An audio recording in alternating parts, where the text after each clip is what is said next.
안녕하셨습니까? 고교수 약초TV입니다. 오늘은 인삼 승열작용 해소 방안이라는 주제를 가지고 여러분들하고 좀 얘기를 해보겠습니다. 인삼의 승열작용이라고 하는 것은 최근에 중국이나 또는 동남아시아에서 서양삼이 널리 퍼지면서 서양삼이라 그러면 미국이나 카나다에서 생산이 되는 삼류생약이죠.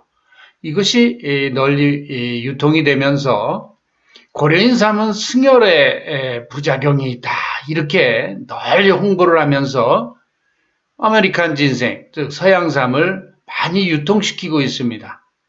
물론 이 유통업자들이 의학학이나 또는 한방의학에 대한 그런 기초 지식이나 전문 지식이 없는 분들입니다만은 귀동량으로 얻은 그런 서양삼은 청열작용이 있고 고려삼은 승열의 부작용이 있다는 식으로 얘기를 하면서 홍콩을 중심으로 한 커다란 약재 시장에서 우리 고려인삼이 굉장히 곤욕을 치르고 있습니다.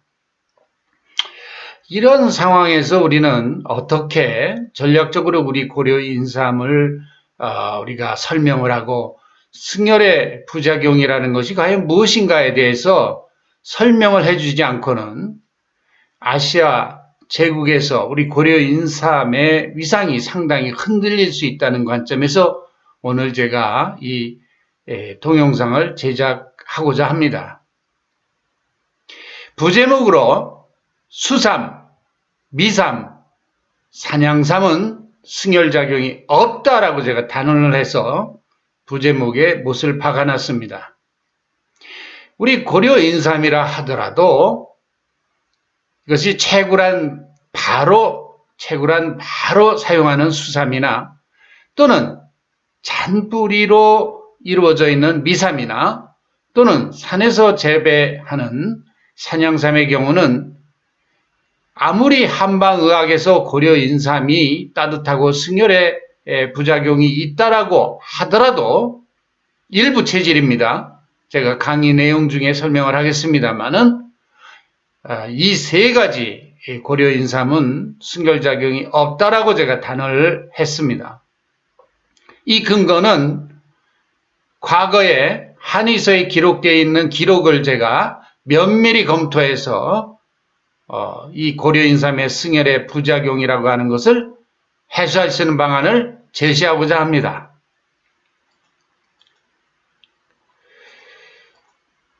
사상의학이라고 하는 한방의학의 이론이 있습니다. 이것은 우리 조선시대 말기 1894년이니까 조선 말기 또는 대한제국 시절이라고 말씀을 드려도 되겠습니다. 이재마 선생께서 동의수세 보언이라고 하는 저서를 통해서 사상의학을 설파하였다라고 알려져 있습니다. 이 사상의학은 사람을 네 가지 유형으로 태양인, 왼쪽에 보는 바와 같이 태양인, 태음인, 소양인, 소음인 이렇게 네 가지 유형으로 분류를 해서 각 체질에 맞는 질병 유형과 거기에 맞춰서 의약품을 사용하거나 또는 우리가 식품을 섭생함으로써 건강장수를 누릴 수 있다라고 하는 그런 이론이 되겠습니다. 이와 같은 사상의학에서 태양인은 폐대 간소라고 소개를 했는데 이것은 폐의 기능이 아주 왕성하고 반면에 간의 기능은 약하다라는 말이 되겠습니다. 태음인은 폐소간대 이렇게 소개를 했는데 폐의 기능은 아주 허약하고 간의 기능은 아주 강하다라고 설명을 했습니다. 소양인은 비대신소, 그래서 비위할 때 그 비장의 기능은 왕성하고 반면에 신장의 기능은 아주 허약하다. 소음인은 비소신대라고 소개를 했는데 비장의 기능은 아주 약하면서 신장의 기능은 왕성하다라고 설명을 했습니다. 이와 같은 사상의 체질, 내 체질에 이런 허실에 맞도록 선택할 수 있는 보약으로서, 좋은 약으로서 태양이는 오가피를 선택해 줬고, 태음이는 녹용을 선택했고, 소양이는 이 신장의 기능이 약한 사람으로서 숙지황을 선택을 해줬고, 또 소양이는 바로 비위 기능이 약한 사람으로서 인삼을 선택을 했습니다. 이것은 물론 사상의학에서 선택을 해준 내용입니다. 이와 같은 과정 속에서 소양인이라고 하는 것을 우리가 눈여겨보면 비대 신소라고 소개를 했습니다. 그래서 비위의 기능이 강하다 또는 열이 있다라고 소개를 할 수도 있고, 그러면서 신장이 기능이 약한 사람인데, 이와 같은 경우에 만약 인삼이 따뜻한 약성이라고 그러면 이런 따뜻한 약성의 인삼이 우리 비위로 들어갔을 때 비위의 열사에 의해서 이 열이라고 하는 것은 위로 올라가고 상승동하는 자연적인 성질이 있죠. 이와 같은 성질에 의해서 얼굴 위에 안면부에 열감을 느낀다든지 불편한 증상을 느끼는 이런 자각적인 증상을 승열의 부작용이다라고 한방의학에서는 설명을 하고 있습니다. 여기 보면 한의학에서 따뜻한 성미를 가졌다라고 얘기하는, 물론 이것도 후에 설명도 드리고 제가 산양삼편에서 설명을 드렸듯이 1600년 이후에 인삼은 따뜻한 성미로 바뀌었다라고 하는 것을 제가 서지학적인 연구를 통해서 확인한 바가 있습니다. 이와 같이 따뜻한 성미를 가지고 있는 것이 비위에 열이 있는 소양인에게서 상체 부분의 열감을 느끼는 증상을 인삼의 승열작용이다라고 설명을 하고 있습니다. 이것은 본인만 느끼는 자각적인 증상이 되겠습니다. 그래서 실제로 우리가 체온을, 겨드랑이 밑에 체온을 재거나 체온을 쟀을 때 어떤 그런 체온의 커다란 변화라고 할 수는 없습니다. 물론 얼굴 부분에 있어서는 화끈화끈하고 열감을 느낀다라고 하는 것입니다. 이와 같은 것은 한방의학에서 조열자가 몸에 열이 있는 사람이 온성 또는 열성 약제를 복용할 때 나타나는 증상과도 유사하다라고 저는 설명을 하고 있습니다. 증상을 한번, 승열의 부작용을 한번 얘기를 하면은 이 뒷목 부분이 떠뻐근하다, 맥이 빨라지고 가슴이 답답해질 수 있다, 머리가 아프고 무겁다, 가슴 위로 발진이 나타날 수 있고 얼굴이 붉게 발적이 되고 이와 같은 승열의 작용이 있을 수 있다라고 하는 것입니다. 제가 바로 전에 설명했듯이 1600년대 이전에는 인삼은 미한이라고 기록되어 있습니다. 약간 차갑다라고 기록되어 있습니다. 그러면 1600년 이전의 인삼이라고 하면은 비위에 열이 있는 소양인이라 하더라도 열이 받칠 이유가 없죠. 비위에 열이 있다 하더라도 차가운 인삼이 들어가는데 어찌해서 열이 위로 받치겠습니까? 이것은 한방의학적으로 이론적으로 당연히 승열의 부작용이 없는 것입니다. 그러니까 1600년 이전의 인삼으로 돌아가면 물론 승열의 부작용은 없습니다. 그 이후에 인삼이 약간 따뜻하다 또는 따뜻하다라고 하는 기미의 변화로 인해서 이같이 승열의 부작용이 있다라고 조선시대 말기 때 설파하셨던 것입니다. 왼쪽 그림에서 보는 바와 같이 명나라 말기의 본초 강목에도 인삼은 미한이라고 여기 기록되어 있습니다. 약간 차갑다라고 기록되어 있습니다. 당대 우리 조선시대 향약 집정방에도 약간 차갑다라고 기록되어 있습니다. 그러나 그 후에 와서 오늘날 중약 대사전에 보면은 아예 따뜻하다라고 이렇게 기록을 하고 있습니다. 약간 따뜻한 것도 아니고 중국에서 약전에 해당이 되는 이와 같은 책에 이와 같이 아예 따뜻하다라고 이렇게 기록을 하고 있습니다. 이와 같이 재배 환경이 산에서 들로 바뀌면서 저는 1600년 이후에 인삼이 이렇게 따뜻하다라고 변했다라고 판단을 하고 있습니다. 자, 청나라 때 문헌을 보면 장덕유라고 하는 분이 저술한 본초정이라는 책에서 놀라운 기록이 있습니다. 요동삼은 맛이 달고 성질이 청하다, 시원하다. 그러나 고려삼은 맛이 달고 온한 성질이다. 맛은 같이 달지만 요동삼은 시원하고 고려삼은 따뜻하다라고 기록을 하고 있습니다. 그러면 청나라라고 하는 나라가 어떤 나라입니까? 황제도 애신강나라고 해서 신라를 사랑하고 기억하라는 이름을 가진 황제가 지배하던 사회고, 종족적으로는 여진족, 지금은 만주족, 또 우리 역사에서 말갈, 음루라고 얘기하는 우리 동이 배달 민족의 한 부류가 세운 나라입니다.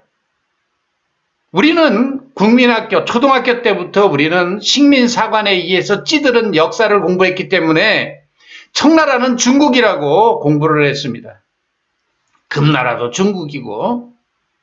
그러나 역사를 꿰뚫어 보면은 DNA를 보면 그 나라를 지배하던 황제 또는 그 상류사회, 그 나라를 이끌고 있던 지배층은 우리 동이 민족 계통의 배달민족입니다.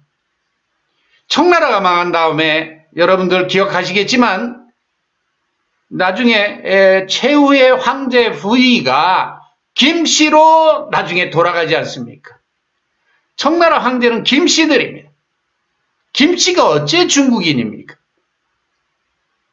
이런 점이 항상 제가 이게 한방의학을 지금 인삼을 가리키면서도 이런 얘기를 하면은 제가 열불이 나서 못 참겠습니다.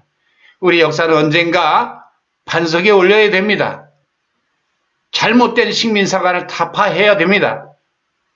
이것을 지금도 어린아이들한테 가르치고 있습니다. 좌나 우나 정권이 바뀌어도 똑같습니다. 편하지 않는 이와 같은 썩어 문드러진 민족혼은 반드시 되살려야 된다라는 생각을 합니다. 목이 마릅니다. 요동삼이라고 하는 것은 청나라 때는 백두산 일대를 봉금지역이라고 했습니다. 왜냐하면 여진족들이, 백두산은 민족의 성산으로 여진족들도 생각하고 있었고, 그렇게 성스러운 산에는 사람이 들어가지 못하도록 했습니다. 당시의 요동삼이라고 하는 것은 산에서 키우는 산양삼입니다. 그때 당시의 청나라는 오늘날 우리나라는 1700년대부터 정조대왕 때부터 밭삼이 전국적으로 퍼졌지만 청나라에 있어서는, 만주에 있어서는 아직도 그와 같은 기술이 또는 밭으로까지 인삼 재배가 확대되지 않은 세상입니다. 이것은 역사를 공부하는, 제가 학회에서도, 고려인삼학회에서도 연세대학교 사학과 교수의 강연을 통해서도 확인을 한 바 있고 제가 질문을 한 바도 있습니다. 요동삼이 과연 우리가 같이 밭삼이냐라고 물어봤습니다. 그분 얘기는 결코 그렇지 않다. 그것은 산양삼이다 이라고 말씀을 하셨습니다. 산삼 내지 산양삼을 청나라 때는 그대로 약으로 쓰던 시대입니다. 여러분들 옆에 좌측 밑에 보면은 식물 명실도고라고 하는 책에 요동삼의 그림이 있습니다.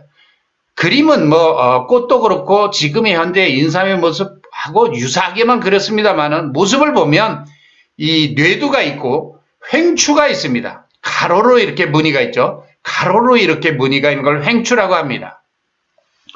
이와 같은 횡추는 기온의 변화가 급격히 일어나는 산에서 키우는 산양삼이나 산삼에서만 볼 수 있는 특징적인 무늬입니다. 이런 횡추는 이게 밭삼에서는 볼 수가 없습니다. 그래서 이 모양을 통해서도 우리는 이 요동삼은 산양삼이다 하는 것을 우리가 알 수가 있습니다. 반면에 고려삼이라고 여기 기록한 1800년대는 이미 우리나라 한반도에는 밭삼이 전국으로 확대됐다라고 하는 것은 정조실록에서도 확인을 한 바가 있습니다. 그때는 그것을 밭옆에서 키운다 그래서 가삼이라고 그랬습니다. 그래서 요동삼은 성질이 청하다는 말은 산양삼은 성질이 시원하다. 고려삼은 따뜻하다라고, 고즉 밭삼은 따뜻하다, 가삼은 따뜻하다라고 이해를 해야 되는 것입니다. 우리가 이와 같은 한의설을 바라보더라도 그것을 꿰뚫어 볼 수 있지 못하면 올바른 해석을 할 수가 없는 것입니다. 일부 멍청한 학자들은 중국의 요동삼은 시원하고 고려삼은 따뜻하다라고 이렇게 멍청한 발언들을 하고 있습니다. 이걸 좀 꿰뚫어 보는 눈이 있어야지. 요동삼은 산양삼을 의미한다는 사실을 여러분들이 꼭 기억하기 바랍니다. 그때까지만 해도 만주 지방에서는 밭에서 인삼을 재배하는 기술적 기반이 되어 있지 않았다, 이렇게 얘기를 하고, 오늘날도 백두산 주변의 만주에서는 아직도 산록에서 밭삼을 키우듯이 키웁니다. 뭐 이런 점을 여러분들이 꼭 이해를 해줘야 되겠다. 그래서 이 장덕유가 1828년에 저술한 본초정의에서의 이 요동삼의 의미를 우리는 꿰뚫어 봐야 된다는 말씀을 제가 드리고 싶습니다. 이와 같이 요동삼, 즉 산양삼은 한하고 차갑고 음을, 그죠, 음을 양한다라고 했습니다. 보음제다 이런 말이죠. 그래서 허화를 없앤다라고 소개를 했습니다.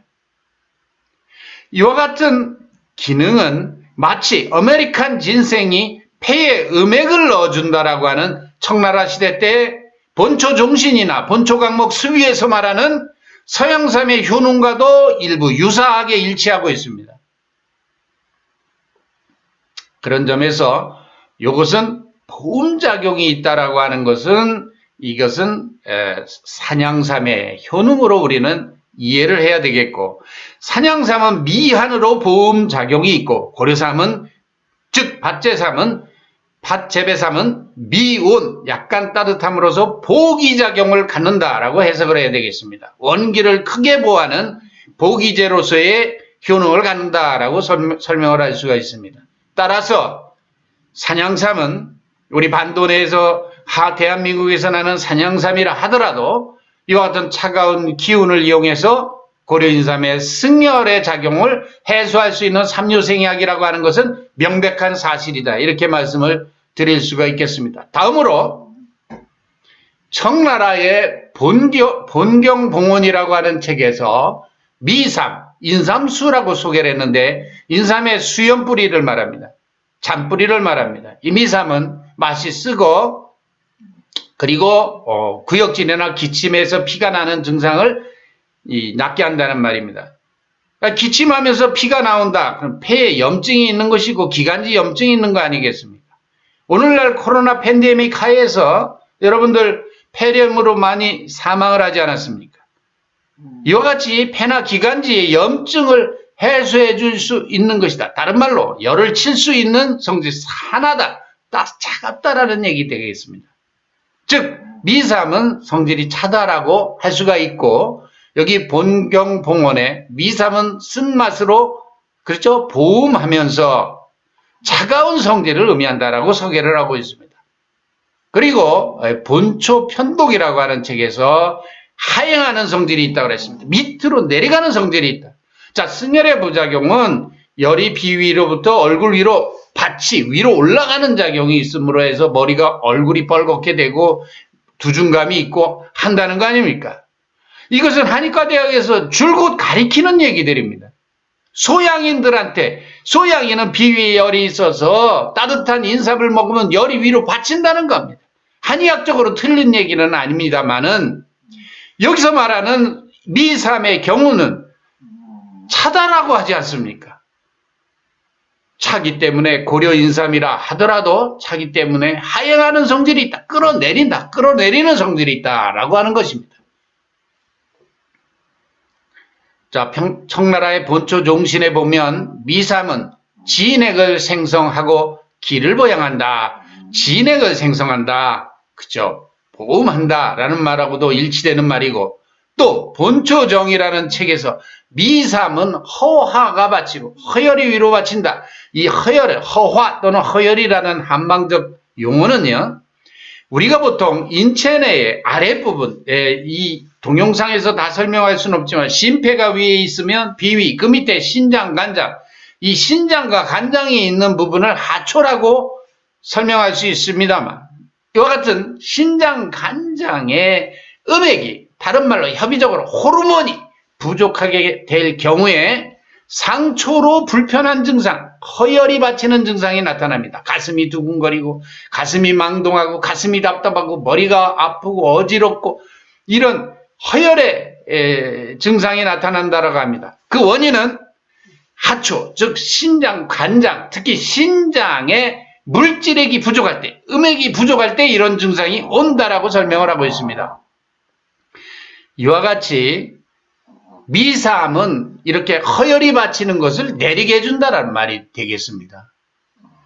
간담의 열이 상충할 때 양기를 잠기게 하고 화를 내리게 하는데도 적합하다. 이것은 화병의 경우 간담의 열사가 상충할 때도 이걸 내리게 하는 작용이 있다라는 놀라운 기록이 있습니다.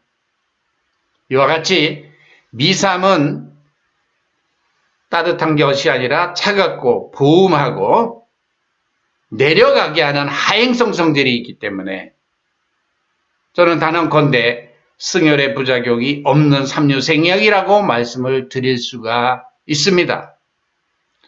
서지학적으로 고찰해보면 이와 같은 청나라 문헌을 통해서 미삼은 쓴맛을 보유하고 차가우며 하영하는 성질을 가지고 있어서 청열작용을 갖고 있다. 마치 미삼은 서양삼과 같은 그런 성질을 가지고 있다. 그래서 고려인삼의 승열의 작용을 해소하는데 역할을 할 수 있는 삼류생약이라고 봅니다. 만약 소양인이 고려인삼을 먹어야 되는 보기제를 써야 될 경우, 또는 고려인삼의 사포닌의 효능을 기대해야 되는 경우, 또는 암에 걸려가지고 신음하면서 고려인삼의 사포닌의 암 전이 억제 효과나 에이팝토시스 이와 같은 효과를 기대한다면 사포닌 성분이 많으면서 승열의 부작용이 없다라고 인정이 되는 미삼을 쓰는 것이 옳다. 이렇게 저는 말씀을 드릴 수가 있습니다. 이런 문제를 가지고 늘 학계에서는 설왕설래합니다. 소양이는 절대 인삼을 써서는 안 된다. 이렇게 한마디로 뚝 얘기하고 맙니다. 그러면 인삼을 써야 되는 환자의 경우는 어찌하란 말입니까? 제시해야 될 거 아닙니까? 해결책을 제시해야 될 거. 고려인삼이 외국에서 승열의 부작용이 있다라고 질타를 당할 때 우리는 고려인삼 중에도 이와 같은 부분은 분명히 해소할 수 있는 방안이 있고 그런 제품으로 만들 수 있다는 말을 우리는 할 수 있어야 되고 그와 같은 전략을 가지고 있어야 된다는 말씀을 제가 드리고 싶습니다. 다음으로 명나라의 월지인삼전이라고 하는 책에, 이 책은 제가 기억하기로는 본초 강목을 저술한 이시진의 부친께서 저술한 책으로 알려져 있습니다. 생인삼, 즉 수삼, 저는 백삼까지도 생인삼의 범주, 그죠? 끓이지 않은 경우, 생인삼을 쓰는 경우에는 기가 냉하다, 차갑다라 그랬습니다. 숙인삼의 경우는 찐 거는 홍삼을 의미할 수 있죠. 이런 경우는 따뜻하다라고 기록을 하고 있습니다. 단맛은 양을 보하고 약간 쓴맛은 음을 보한다라고 그랬습니다. 같은 고려인삼이라 하더라도 이렇게 생삼은 차갑다라 했습니다. 여러분들 인삼을 생산하고 또는 제조 가공하는 사람들은 이 맛을 보면 느끼는 게 있습니다. 생삼을 우리가 수삼을 먹으면 딱 쓴맛이 있습니다. 그래서 과거로부터 생삼은 위가 차가운 사람, 위가 나쁜 사람은 생삼을 먹는 것은 그쵸, 좀 속이 안 좋다라고 설명을 하는 경우가 많습니다. 그 이유가 생삼은 짜기 때문입니다. 그러면 속이 열이 있어서 문제되는 소양인들은 이런 찬 생삼을 먹으면 부작용이 날 리가 없습니다. 이것은 부작용을 차라리 해소하는 좋은 삼이 되는 것입니다. 수삼은 몸통 전체 또는 잔뿌리 전체 포함해서 다 차갑다라고 설명을 하고 있습니다. 그렇다면 소양인들이 비위에 열이 있어가지고 인삼을 못 먹는다 그러면, 먹을 수 있는 삼을 설명한다 그러면, 지금까지 제가 미삼을 얘기했고 산양삼을 얘기했습니다. 그러나 이와 같이 수삼을 끓이지 않고 그대로 먹는 방법, 먹는 제품으로 개발한다면 충분히 승열의 부작용을 해소할 수 있는 방법이다라고 저는 감히 이렇게 말씀을 드릴 수가 있습니다. 이 근거는 과거의 서지학적인 이와 같은 결과를 근거로 합니다. 이런 서지학적인 결과는 물론 임상을 통해서 수많은 세월 동안 데이터화한 것입니다. 그렇기 때문에 어느 정도 이것은 신뢰할 수 있는 결과라고 저는 말씀을 드릴 수가 있습니다.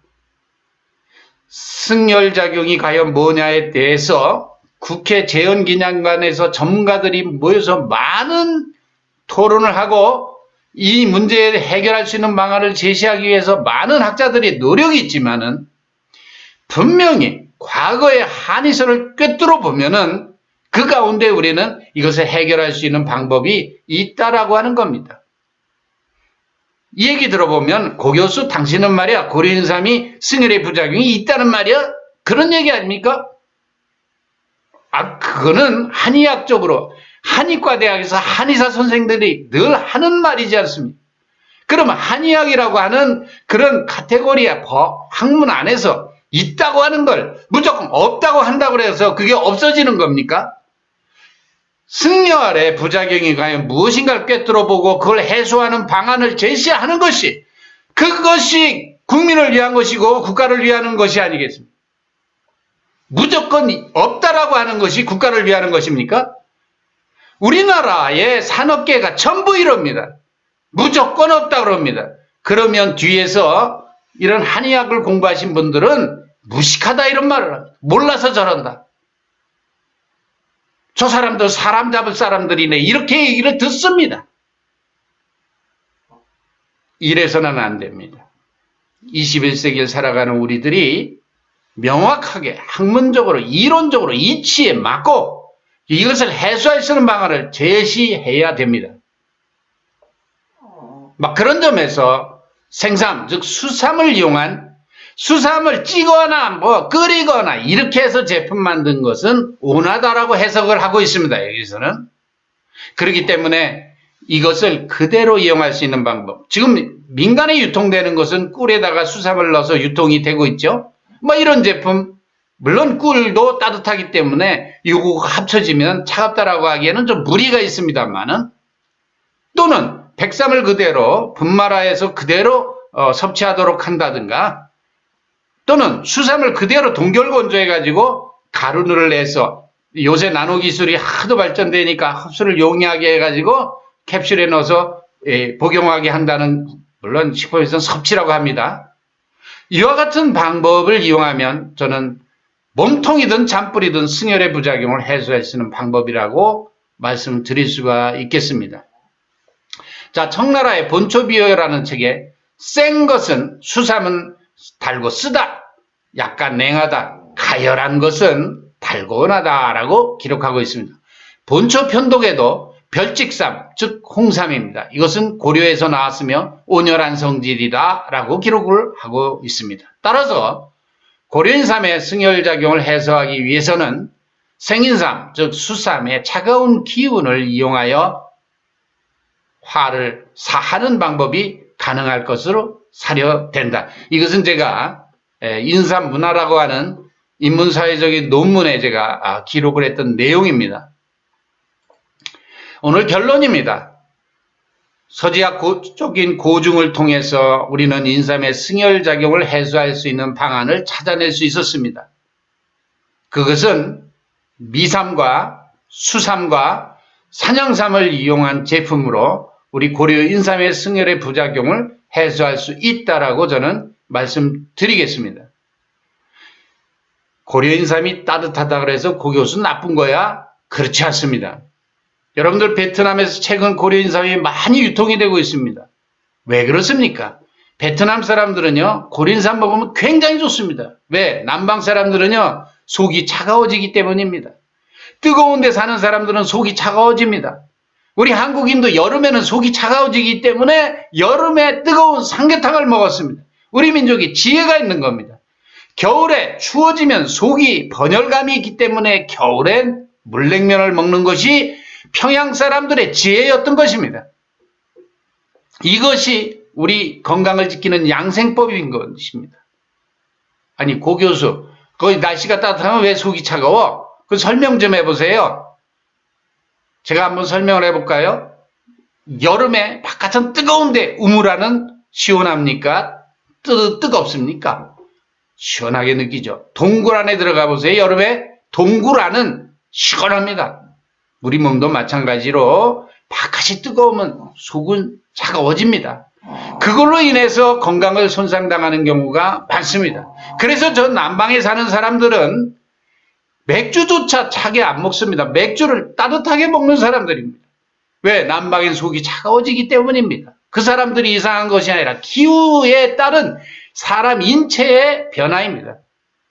그런 점에서 고려인삼이 따뜻한 본삼류라 하더라도, 홍삼이라 하더라도 남방지방 사람들한테는 아주 좋은 생약이 되는 것입니다. 그러나 승열의 부작용을 얘기할 때 소양인이라고 하는 사상의학에서 비위에 열이 있는 사람이 열이 받치는 사람들이 고려인삼을 먹어야 할 때, 먹고 싶을 때 어떻게 할 것인가를 이 동영상에서 제가 논하고 있는 것입니다. 그런 점을 10분 좀 이해해 주시기 바랍니다. 오늘 제가 이 문제, 국가적인 난제들이 항상 이 문제 가지고 설왕설래 말은 많습니다. 그런 점을 어떻게든 짧은 시간 안에 여러분들한테 설명하고 이것을 널리 펴서 해소할 수 있는 방안을 제시하고자 했던 것입니다. 그래서 목소리에 힘도 들어가고 제가 열불을 좀 냈습니다. 좀 전달을 꼭 해줘야 되겠다라는 마음이 앞서서 그랬습니다.